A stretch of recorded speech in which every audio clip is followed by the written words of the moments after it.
अस्सलाम वालेकुम, hello and welcome to sports room. मैं हूं आपका मेजबान Najibul Hasnain. White ball series के लिए एक्शन के लिए स्टेज तैयार है और छक्कों और चौकों के लिए भी तमाम फैंस बहुत ज़्यादा एक्साइटेड हैं। आपको मैं बताते चले कि पाक जनूबी अफ्रीका सीरीज का आज से आगाज़ हो रहा है। T20 सीरीज का पहला मैच रावलपिंडी में खेला जाएगा। ब्रेस्ट कैंसर अवेयरनेस के लिए पिंक जर्सी में पाकिस्तान टीम दिखेगी। मैच आप देख सकेंगे ए स्पोर्ट्स। जी हाँ, तो मुकाबला बड़ा ज़बरदस्त होगा। पाकिस्तान टीम ऑब्वियसली आपको पता है कि ट्राई सीरीज जीती हुई है, एशिया कप का फाइनल खेला हुआ है। सामने जो अपोनेंट है उसके बारे में क्या कहें, वो T20 वर्ल्ड कप की फाइनलिस्ट है और पिछली बार जब ये दोनों टीमें आमने सामने आई थी तो 3-0 से कामयाबी हासिल की थी जनूबी अफ्रीका ने। ये बात और है कि उनके कोई 8-9 खिलाड़ी नहीं है, 6-7 मेन खिलाड़ी नहीं है। पाकिस्तान को तो फिर ऐसी टीम की आदत है, हमारे यहाँ तो नॉर्मली B और C टीमें आती हैं। अब्दुल रऊफ हमारे साथ होंगे, इस पर हम बात करेंगे, लेकिन इससे पहले जो अभी की रीसेंट अपडेट है वो नाजरीन आपको बताते चलें।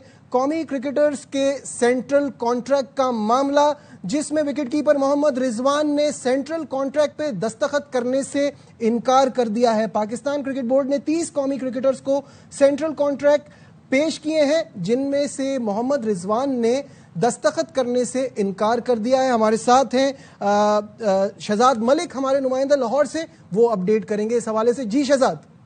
नजीब, बिल्कुल इस तरह की इत्तलात आ रही हैं। हमारे ज़राए का कहना है कि PCB ने 30 खिलाड़ियों को जो है वो सेंट्रल कॉन्ट्रैक्ट दिए थे, जिनमें से सिर्फ मोहम्मद रिजवान ने जो है उनके कुछ मुतालबात थे तो वो नहीं माने गए, और ज़राए का ये भी कहना है कि PCB उनके मुतालबात मानेगा भी नहीं।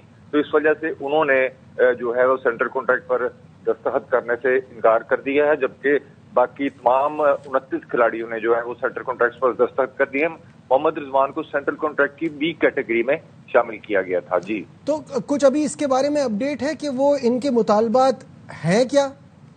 अभी तक तो मुतालबात के बारे में इल्म नहीं हो सका, लेकिन उन्होंने जो मुतालबात रखे थे उनको जो है वो PCB ने जो है वो मानने से इनकार कर दिया है। ठीक है, बहुत शुक्रिया शहजाद मलिक, हमारे नुमाइंदे हमारे साथ थे और इस हवाले से हमें अपडेट कर रहे थे।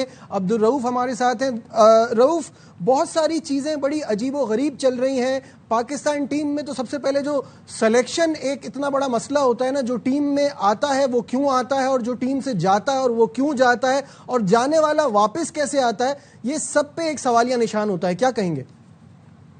देखिए, बिल्कुल सही कह रही है, और मेरा ख्याल है कि इसमें पाकिस्तान क्रिकेट बोर्ड ही रिस्पॉन्सिबल है, क्योंकि जब आपकी वहाँ पे एक कंसिस्टेंसी नहीं है, जब आपका वो चेयरमैन बार बार चेंज हो रहे हैं, फिर आपकी सिलेक्शन कमेटी चेंज हो रही है, फिर आपकी जो कोचेज हैं वो बार बार चेंज हो रहे हैं, फिर आपका जो टीम मैनेजमेंट है वो चेंज हो रही है, तो इसी तरह फिर प्लेयर्स की भी शफलिंग चल रही है। तो समझ नहीं आ रही कि ये क्या करना चाह रहे हैं, क्योंकि एक कोई लॉन्ग टर्म पॉलिसी नहीं है, कोई इसमें विजन है नहीं जिसपे चल के ये टीम को आगे बना सकें।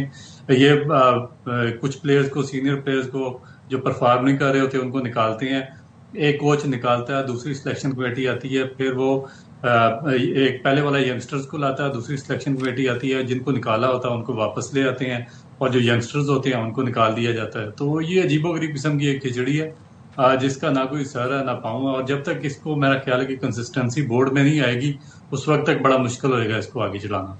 ठीक है, कुछ प्लेयर्स की बात कर लेते हैं, उसके बाद फिर आज के मैच के ऊपर पूरा आपका एनालिसिस लेंगे। पहले मैं ये जानना चाहूंगा, जैसे हमने कमबैक की बात की तो नसीम शाह और बाबर आजम का कमबैक हो रहा है। मेरा वही सवाल है कि इस बीच में इन्होंने खेला क्या ऐसा जिसके बाद इनको अब वापस लाया जा रहा है। एक्चुअली तो अगर बाबर आजम की जरूरत पड़ती तो वो एशिया कप में पड़ सकती थी। यहाँ तो सामने एक वीक ऑपोजिशन है, यहाँ तो वो अपनी आगे की तैयारी कर रहे हैं, हम वापस पीछे की तरफ जा रहे हैं। देखिए, इसीलिए जो फॉरेनर टीमें ज्यादातर अपनी B या C टीम को पाकिस्तान के टूर पे भेजती हैं, और प्रिपरेशन का इनका सही टाइम भी था। जब आइडियल आप जिम्बाब्वे के खिलाफ खेल रहे थे, आप उसके खिलाफ UAE के खिलाफ खेल रहे थे, आप अफगानिस्तान के खिलाफ खेल रहे थे, या श्रीलंका के खिलाफ, तो वो प्रिपरेशन का टाइम था, उसमें यंगस्टर्स को चांस देते। आपने देखे एशिया कप से पहले भी जो आपके 5 यंगस्टर्स थे उनको आपने बेंच पे ही बिठा के रखा, उसमें वसीम को नहीं खिलाया आपने, सैन तलत को नहीं खिलाया, खुशदिल को नहीं खिलाया, उसके बाद हसन अली भी बाहर बैठा रहा। तो फिर फ्रॉम नो वे जब एशिया का मेगा इवेंट आया आपका, तो आपने उन 5 को मैचेस खिलाने शुरू कर दिए। तो अब बाबर आजम को दोबारा वापस लेकर आ गए हैं, जबकि आपको यंगस्टर्स को यहाँ पे कैरी ऑन करना चाहिए था। आपके इरफात मनास है, निमरान मुमताज़ है आपका, उसके बाद आपका जोसीबुल्ला खान है, और कई यंगस्टर्स हैं जो अपना वेट कर रहे हैं, जिन्होंने परफॉर्म किया डोमेस्टिक में। तो आप फिर सबको निगलेक्ट करके आप फिर उन्हीं को वापस ला रहे हैं जो सीनियर प्लेयर्स हैं, आप उनको बार बार। तो इसमें फिर फॉल्ट मेरा ख्याल है कि जो आपकी मैनेजमेंट है उसका आ जाता है कि उनको पता नहीं है कि प्रोग्रेस करनी किस तरीके से है, यंगस्टर्स को कहाँ पे इंडल्ज करना है, जो आपके सीनियर प्लेयर्स हैं उनको किस टाइम पे रिक्रूट करके उनको खिलाना है। बिल्कुल ठीक है। शाहिद हाशमी साहब स्पोर्ट्स कॉरेस्पॉन्डेंट, उन्होंने इन कर लिया है, शाहिद साहब से बात करेंगे। शाहिद साहब, सबसे पहले तो ये जानना चाहूंगा, आपके पास कोई अपडेट है टीम के हवाले से? तो हम बाद में बात करेंगे। पहले ये बताइए कि मोहम्मद रिजवान ने सेंट्रल कॉन्ट्रैक्ट पे दस्तखत करने से इनकार कर दिया है और उन्होंने कुछ मुतालबे रखे हैं जिसके बारे में कहा जा रहा है कि पीसीबी उनको मानेगा नहीं। तो ये कहाँ कोई डेडलॉक आ रहा है, कुछ आ रही है ऐसी सिचुएशन? बिल्कुल ऐसा ही है। एक वाहिद मोहम्मद रिजवान रह गए थे जिन्होंने सेंट्रल कॉन्ट्रैक्ट साइन नहीं किया था, और काफी अरसा हो गया सेंट्रल कॉन्ट्रैक्ट अनाउंस हुए हुए। कोई एक कैटेगरी में प्लेयर नहीं था, रिजवान बी कैटेगरी में है। तो उन्होंने शायद वजूहात पूछी हैं, जरा ये बता रहे हैं कि उन्होंने वजूहात पूछी हैं कि उन्हें कप्तानी से क्यों हटाया और उन्होंने उनको T20 की टीम में क्यों नहीं शामिल किया गया। तो एक तरह से महाजाराई टाइप हो गई है मोहम्मद रिजवान की पाकिस्तान क्रिकेट बोर्ड के साथ, और सेंट्रल कॉन्ट्रैक्ट पे साइन ना करना उसी की एक तरफ निशानदेही है। तो क्या शायद साहब आप समझते हैं, जब जाहिर है बोर्ड के पास क्लैरिटी नहीं होगी चीजों की, तो फिर इस तरह की चीजें तो आएंगी ना? देखिए, सिर्फ ये एक रिजवान का ही मामला नहीं है। डोमेस्टिक क्रिकेट जो खेल रहे हैं इस वक्त फर्स्ट क्लास क्रिकेट चल रही है, और टीमें 10 टीमें खेल रही हैं कायद आजम ट्रॉफी।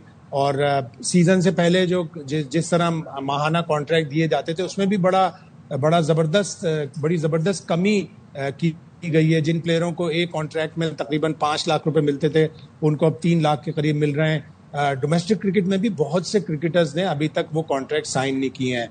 तो एक तरह से जो नीचे की तरफ जा रहे हैं कॉन्ट्रैक्ट, मुआवजों में कमी हो रही है, उससे खिलाड़ी परेशान है, ना सिर्फ इंटरनेशनल खिलाड़ी बल्कि डोमेस्टिक खिलाड़ी। रऊफ, इस पर आप क्या कहेंगे, इन दोनों चीजों पे जो शाहिद साहब ने डोमेस्टिक के हवाले से भी बताया और रिजवान का सेंट्रल कॉन्ट्रैक्ट ना साइन करना? देखिए, इसमें भी वही जो आपकी बोर्ड की इनकंसिस्टेंसी या मिसमैनेजमेंट है कि आप बात ऐसे प्लेयर्स को उठाकर खिलाते हैं जिनका सेंट्रल कॉन्ट्रैक्ट में नाम ही नहीं होता। आपने देखें कि अभी 2 महीने नहीं हुए, आपने सेंट्रल कॉन्ट्रैक्ट अभी प्लेयर्स ने उस पर साइन नहीं किए, आपने फ्राम बाहर से पकड़ के प्लेयर खिलाने शुरू कर दिए। आसिफ अफरीदी कौन से सेंट्रल कॉन्ट्रैक्ट में शामिल था? उसके बाद शादाब खान जो सेंट्रल कॉन्ट्रैक्ट की बी कैटेगरी में शामिल है, तो उसने कितने मैचेस खेले? अभी तक तो आपने अनफिट बंदे को सेंट्रल कॉन्ट्रैक्ट दे दिया। हसन अली को आपने एक मैच खिलाया और सेंट्रल कॉन्ट्रैक्ट के बाद बी कैटेगरी में उसको शामिल किया। अब अगले साल तक जब तक वो सेंट्रल कॉन्ट्रैक्ट खत्म नहीं होता, वो पाकिस्तान की तरफ से कोई मैच नहीं खेलेगा। इसी तरह बाज और प्लेयर्स हैं जो कोई मैच नहीं पाकिस्तान से खेलेंगे, वो सेंट्रल कॉन्ट्रैक्ट में शामिल है। और फिर बाहर से अब जिस तरह उस्मान खान को लाकर खिला दिया गया और बाकी जो प्लेयर्स हैं उनको सेंट्रल कॉन्ट्रैक्ट नहीं दिया गया था। इसी तरह डोमेस्टिक में आपको पता ही नहीं है कि आपने किसको सेंट्रल कॉन्ट्रैक्ट देना है, क्योंकि बाज ऐसे प्लेयर्स हैं, बाद दफा आप 16 टीमें कर देते हैं, बाद दफा 18 करते हैं, फिर उसको 6 पे ले आते हैं, फिर आपको पता ही नहीं होता कि फिर प्रेशर पड़ता है, फिर आप कराची को और फैसलाबाद को इन करते हैं, 8 टीमें कर देते हैं। तो इसमें क्या सेंट्रल कॉन्ट्रैक्ट ये किस किस्म का देंगे? क्योंकि इनको तो प्लेयर्स की क्रेडिबिलिटी का ही नहीं पता कि कौन सा प्लेयर 3 लाख का, कौन सा 5 लाख का, कौन सा 1 लाख का भी नहीं है। अब ये कई प्लेयर ऐसे हैं जो डिजर्व ही नहीं करते फर्स्ट क्लास क्रिकेट खेलना, और उनको बड़े मुआवजे दिए गए हैं पिछले कई सालों में, और बाज ऐसे जो टॉप क्लास प्लेयर्स थे उनको कुछ भी नहीं दिया गया। तो इस तरह फिर ये चीजें तो चलती रहेंगी। बिल्कुल, ये इश्यूज तो हमारी क्रिकेट के साथ चल ही रहे हैं और वो जाहिर है गेम पे अफेक्ट भी कर रहे हैं। शाहिद साहब, अभी आपके आने से पहले बात हो रही थी रऊफ से पाकिस्तान की सिलेक्शन के हवाले से। आप मुझे बताइएगा, आज क्या आपके हिसाब से क्या 11 खेल रहे हैं, कौन टीम में जगह बनाने में कामयाब हो रहा है?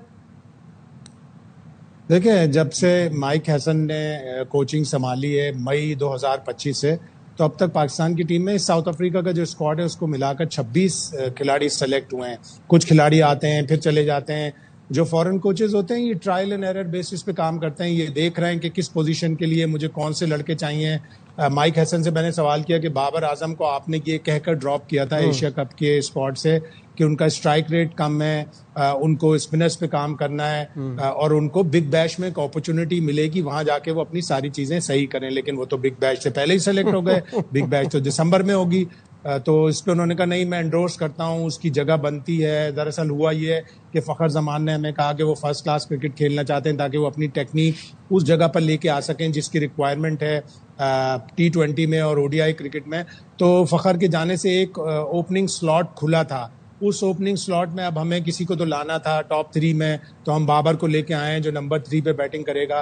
ठीक है, अब ये ट्रायल एंड एरर बेसिस पे काम करेंगे। अभी इनके पास और भी बहुत सारी सीरीज हैं। एक ट्राई सीरीज है उसके बाद ऑस्ट्रेलिया से 3 T20 हैं, और अभी एक बातें चल रही हैं कि दिसंबर के शुरू में बांग्लादेश, श्रीलंका और पाकिस्तान की एक ट्राई सीरीज हो जाए, बांग्लादेश में जाके खेली जाए। तो अगर वो भी हो जाएगी तो फिर अच्छे खासे मैच मिलेंगे। लेकिन अच्छी टीमें वो होती हैं, अच्छी टीमें वो होती हैं जो अपने 15 कम से कम वर्ल्ड कप से 4-5 महीने पहले डिसाइड कर लेती हैं, और 4-5 महीने पहले डिसाइड करने के बाद फिर उन्हीं 15 से अपनी 3-4 सीरीज खेलकर वर्ल्ड कप में जाती हैं, ताकि आपकी कॉम्बिनेशन प्रॉपर हो, दुरुस्त हो। एक स्पॉट वो कह रहे हैं कि विकेट कीपर का भी अभी खाली है, मोहम्मद हारिस फर्स्ट क्लास जाकर खेलें, तो इसका मतलब है शायद उनकी स्कीम ऑफ थिंग में मोहम्मद हारिस नहीं है T20 वर्ल्ड कप के लिए। तो वो हसीबुल्ला या रोहेल नजीर या उस्मान खान, इनमें से ट्राई करेंगे कि कोई एक कॉम्बिनेशन। शायद 2-3 चीजें जो उनकी बातों में मुझे नहीं समझ में आई ना, मैं उस पर बात करना चाह रहा हूँ। एक तो नंबर 1, मैंने कभी किसी हेड कोच को आके ये बोलते हुए नहीं सुना कि वो आके कहें कि ये फलाना प्लेयर स्पिन अच्छा खेलता है। यानी आप तो अपना उसका ट्रम्प कार्ड ही दिखा रहे हो, यानी जब भी वो आए तो सामने वाली टीम फास्ट बॉलर लगा दे। दूसरी बात ये कि वो उनकी मॉडर्न डे क्रिकेट का क्या हुआ, जो वो एक अरसे तक एक चीज हमें बेचते रहे कि मॉडर्न डे क्रिकेट, वो चली गई क्योंकि ये ना एशिया कप में खिलाया, ना आपने कोई ऐसी एक्स्ट्रा ऑर्डिनरी बाबर की परफॉर्मेंस थी PSL में। तो अब आप जब एक बार कुछ कह रहे थे, अब आप कुछ कह रहे हैं। अभी वो ये भी कह रहे हैं मेरे जहन में 15 खिलाड़ी हैं, बट आप यू टर्न ऐसे ले रहे हैं, मुझे तो ये भी नहीं पता कि ये 15 खिलाड़ी भी आप जो कह रहे हैं इस वक्त वो वर्ल्ड कप के टाइम चेंज हो जाए। ये आप किससे पूछ रहे हैं? शाहिद साहब आपसे पूछ रहा हूं। अच्छा, मैं दोबारा सवाल करें? मैं समझे शायद आप मुझसे पूछ बताइए। नहीं, दरअसल उन्होंने ट्राई किया कि मैं देखूं कि बाबर आजम और रिजवान के बगैर मेरी टीम कहाँ खड़ी है। उन्होंने कहा स्ट्राइक रेट पुअर है उन दोनों के, बाबर के लिए तो स्पेसिफिकली उन्होंने कहा। लेकिन जब उन्होंने देखा कि ट्राई सीरीज और एशिया कप में उससे भी माठा स्ट्राइक रेट चल रहा है, तो क्यों ना उन्हीं को वापस ले आऊं जो 129 से 130 पे खेलते हैं। रऊफ, आपकी क्या टेक है इस पे, क्या सोचते हैं? देखिए, इनका मेरा नहीं ख्याल कि सिलेक्शन का कोई सर पाऊंगा, क्योंकि आप देखें अभी साउथ अफ्रीकन टीम देख रहे हैं, डोसन नहीं है, क्लासन रिटायर हो गया, 170 का उसका स्ट्राइक रेट था।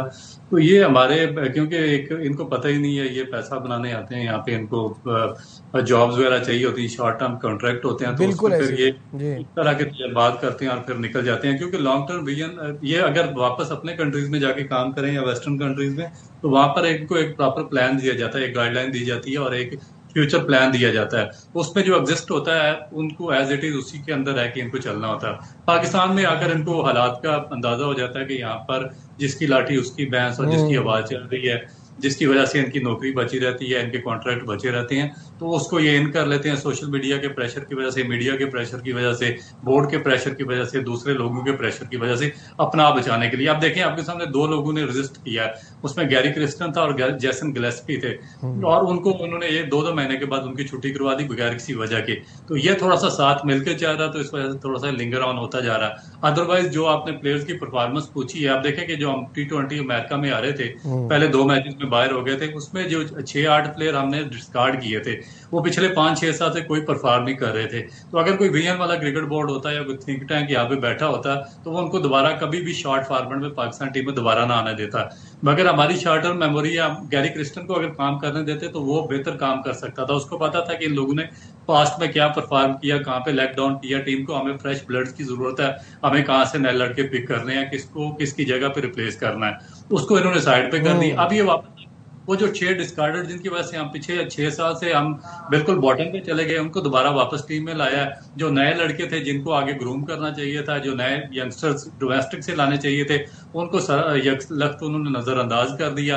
अब वो बेचारे किसी जगह पे भी नहीं, अब वही लोग खेल रहे हैं जिन्होंने पाकिस्तान को 7वें या 8वें नंबर पर फिनिश करवाया हुआ।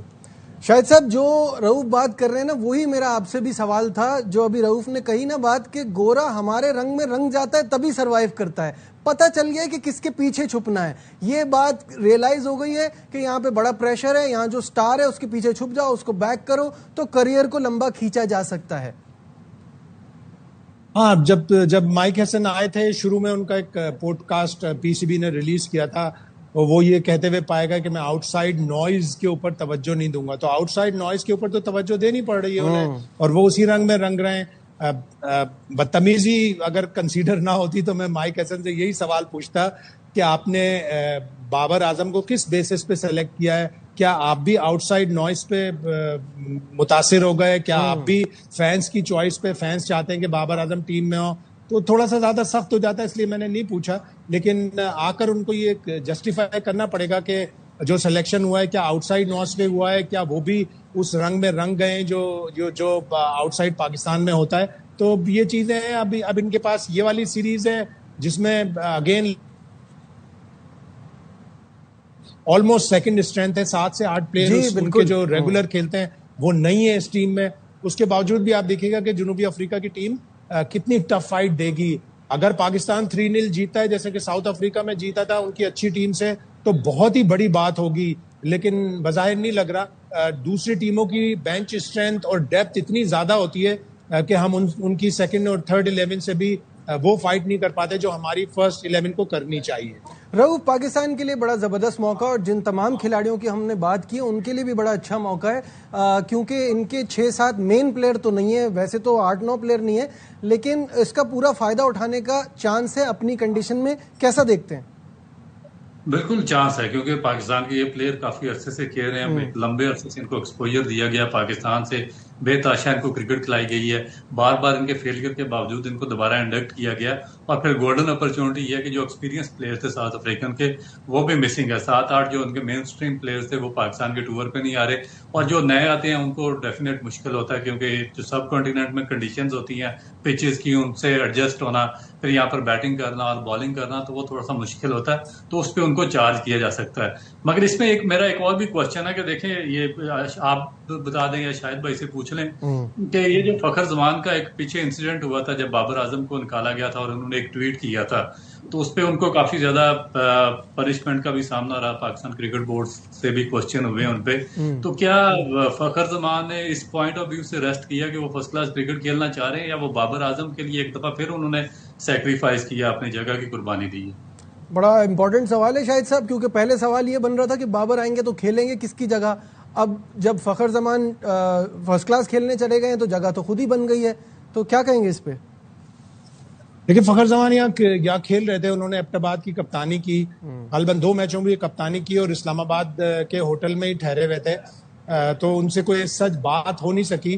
तो ये माइक हसन का बयान है, और माइक हसन जाहिर है दरोग गोई से काम नहीं लेंगे। उन्होंने कहा कि फखर जमान ने खुद कहा कि मैं ये सीरीज में रेस्ट करना चाहता हूं और मैं फर्स्ट क्लास क्रिकेट खेलना चाहता हूं, ताकि मैं उस स्टेज पे पहुंच जाऊं जहां पर के मेरी जरूरत है। तो अभी तो वो फर्स्ट क्लास क्रिकेट नहीं खेल रहे, और अगर वो रिजर्व के साथ हैं तो वो स्क्वाड का या तो साथ में होने चाहिए थे, या अगर नहीं है तो ये जाहिर है बात फखर जमान ही बता सकते हैं या माइक हसन बता सकते हैं। तो अब ये कुर्बानी दी है या वाकई वो जेन्युइनली फर्स्ट क्लास क्रिकेट के लिए रेस्ट कर रहे हैं सीरीज में, ये तो हम माइक हसन के ही जो बयान है उसके ऊपर अगर हम एतमाद करें कि अगर फखर ने खुद कहा है और वो फर्स्ट क्लास क्रिकेट खेलकर फिर ओडीआई सीरीज खेलेगा ताकि उस टेक्निक के साथ आ जाए जहां के वो चाहता है कि उसकी टेक्निक हो, तो हम इनके वर्ड्स पर बिलीव करते हैं। सही है, चलिए ठीक है। अब आखिरी प्रोग्राम में कुछ आखिरी मिनट रह गए हैं, तो उस पर हम जल्दी से बात कर लेते हैं। चेस करने का रिकॉर्ड यहाँ पिंडी में बहुत ज़बरदस्त है, तो रऊफ आपको क्या लगता है क्या स्कोर होना चाहिए? पीएसएल में तो हमने 250-250 भी देखा हुआ है, यहाँ पे कितना स्कोर इनफ होना चाहिए और क्या स्ट्रैटेजी होनी चाहिए? देखिए, जो पिंडी में हम लास्ट टाइम, आपको भी याद होगा, पीएसएल के मैचेस हुए T20 पे, तो हम पे थोड़ा सा उसको सामने रखे ही हम अपना जो एक आइडिया देंगे कि उसमें तो बड़े बड़े स्कोर 190 भी चेज हुआ, उसमें 210 बड़े बड़े स्कोर चेज हुए हैं। तो अब एक तो पाकिस्तान की कोशिश होगी कि टॉस जीतकर वो सेकंड बैटिंग करे, और फिर सेकंड बैटिंग में क्योंकि पाकिस्तान के जो बॉलर्स हैं, नसीम शाह यहाँ पर बहुत ज्यादा क्रिकेट खेले हुए हैं, क्या उनको खिलाते हैं कि नहीं, शाहीन अफरीदी यहाँ पे खेले हुए हैं, तो अब इशू ये है कि अब साउथ अफ्रीका को अब पाकिस्तान को रिस्ट्रिक्ट करना पड़ेगा 160 या 165 पे, तो उसके बाद मेरा ख्याल है कि बड़ा इजी हो जाएगा पाकिस्तान के लिए, अगर पिच वही होती है। अगर पिच, क्योंकि ये जो अभी टेस्ट मैचेस में टोटली इन्होंने चेंज कर दिया था पिचेस का बिहेवियर वगैरह, तो अब थोड़ा सा एक तो वेदर भी कूल डाउन होगा, थोड़ा सा मॉइस्चर भी उसमें आ जाएगा, जो पिंडी इस्लामाबाद की जो कंडीशंस है, तो अब उसमें अब वेदर के अब देखना पड़ेगा कि पिचेस इन्होंने बहुत ज्यादा ड्राई उसी तरीके से की है जिस तरह टेस्ट मैचेस की हैं, या उसको एज इट इज रहने दिया नेचर पर, कि नेचुरली जो सनलाइट में जो ड्राई होती रही है, तो इसका भी एक बड़ा वाजे एक फर्क नजर आएगा। अगर तो नेचुरल सनलाइट में हुई है तो फिर उसमें डेफिनेट आ जाएगी, आपकी मॉइस्चर आ जाएगा। तो अगर इनको दूसरे तरीके से ड्राई डाउन किया गया है तो फिर मॉइस्चर बिल्कुल भी नहीं होगा, फिर उसमें मेरा ख्याल है कि थोड़ा सा स्पिनर्स को सपोर्ट मिलेगी। ठीक है शाहिद साहब, पिच तो आपको मौका मिला है देखने का, आप वहां मौजूद हैं, बताइए क्या एक्सपेक्ट कर रहे हैं आप, कितना हाई वोल्टेज मुकाबला होगा? देखिए पिच तो अच्छी लग रही है, थोड़ी थोड़ी ग्रीन भी लग रही है, फर्म लग रही है, और जो जनूबी अफ्रीका के कप्तान है डोनोवन फरेरा, उन्होंने भी कहा कि पिच अच्छी बैटिंग पिच लग रही है। तो अगर पाकिस्तान बैटिंग करे, हमारी तो हमेशा तमन्ना होती है कि 200 क्रॉस करे।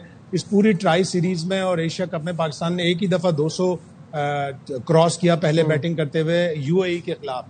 तो यूएई के बॉलिंग अटैक में और साउथ अफ्रीका के बॉलिंग अटैक में तो काफ़ी फ़र्क है, उनके प्लेयरों के एक्सपीरियंस में भी काफ़ी फ़र्क है। वो अपनी यहाँ लीग भी खेलते हैं, उनके यहाँ T20 रैम स्लैम भी होता है, तो उनकी बॉलिंग बहुत अच्छी है। लेकिन हमारी हर दफ़ा तमन्ना यही होती है कि अल्लाह करे पाकिस्तान 200 प्लस करे। जी, 200 प्लस करने की पाकिस्तान की कैपेबिलिटी इस वक्त लग रही है अगर पहले खेलता है, क्योंकि मैंने पहले भी कहा कि रिकॉर्ड कह रहे हैं चेस करना जो है वो यहाँ ज़्यादा सूट करेगा। तो फाइनल थॉट्स रऊफ, फिर क्लोजिंग करेंगे।